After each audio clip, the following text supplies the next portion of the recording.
आसतु आज आम सजना शाग राई बा बेसर बनइबा। आपड़ जदि ये राई बा बेसर सजना शाग बनइबे थालिए जगार 2 थाली भात खाइबे ताले डेरी कहीं आसतु देखा मुझे बनाऊँगी सजना शाग राई बा बेसर। नमस्कार, मिली किचन को आपण को स्वागत। प्रथमे ये सजना शागर पाखुड़ी को मुझे टाइप सब छड़े नहीं भल भाव धोईक नहीं आसवा। तापर ये पानी गरम हो गला गड़े बसई नहीं ये मुग जाई गोड़ेकी पकई नवा। जेहेतु ये मुग को भजा है कि घरे डाली बनिया होता चोपा किसी किसी रही जाए गोड़ी रहे से गोड़े धोईकी दे दूँगी। तापर ये मुझे 2टी आलू चोपा छड़े नहीं जाइए। मसलार मु जीरा सोरिष नहीं जाइए। तापर ये बारी रसुण पियाज ये सब। तापर ये आम अदा रसुण पियाज को भी मसला सहित मिसेकी ग्राइंडिंग करदे। तापर ये मुझे आलू 2टी जो काटिकी रखी ये आम देदेबा गोटे घोड़णी घोड़े आपको सीझा को छाड़देबा। एबे सीझी गला एटा को आम साइड करवा। ये आम सेम कड़े धोईकी फुटण देदेबा। जीरा सोरिष लंका फुटेदेबा। तापर जो ग्राइंडिंग करके रखी मसला को ये देकी किछ समय कषि नवा।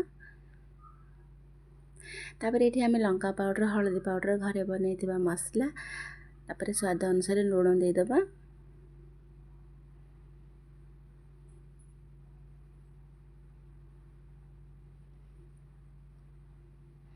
अल्प अल्प पानी देकी कषिबे जेहेतु एटा बेसर कुहुलिया होगले पितुगुलिया उठीज।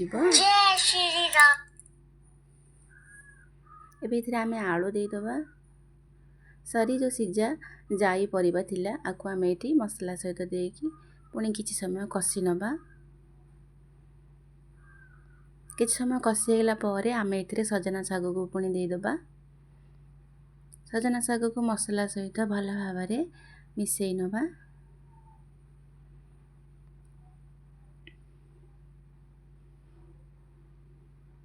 आपण जदि मो चैनल रे नुआ अछंती ताले प्लीज जल्दी जल्दी मो चैनल को सब्सक्राइब करदेबे, बेल आइकन को प्रेस करदेबे जहाँ फल कि मोर नुआ नुआ नोटिफिकेशन आपण पाखरे पहुँच जिवो।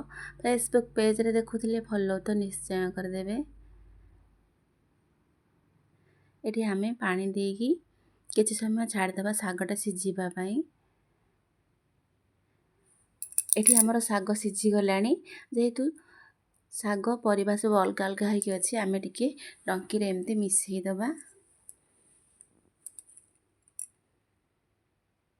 देखंदो एबे शाग मोर हो गला। एबे गरम गरम सर्व करनबा। पखाला संगे खाइबा पई तो बहुत बढ़िया लागिबो।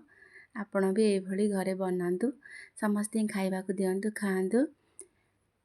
ताले आज पई रहउची पुणी आसीबे आउ गोटे रेसिपी नेकी सेतळ पर्यंत रहउची। नमस्कार, बाय बाय।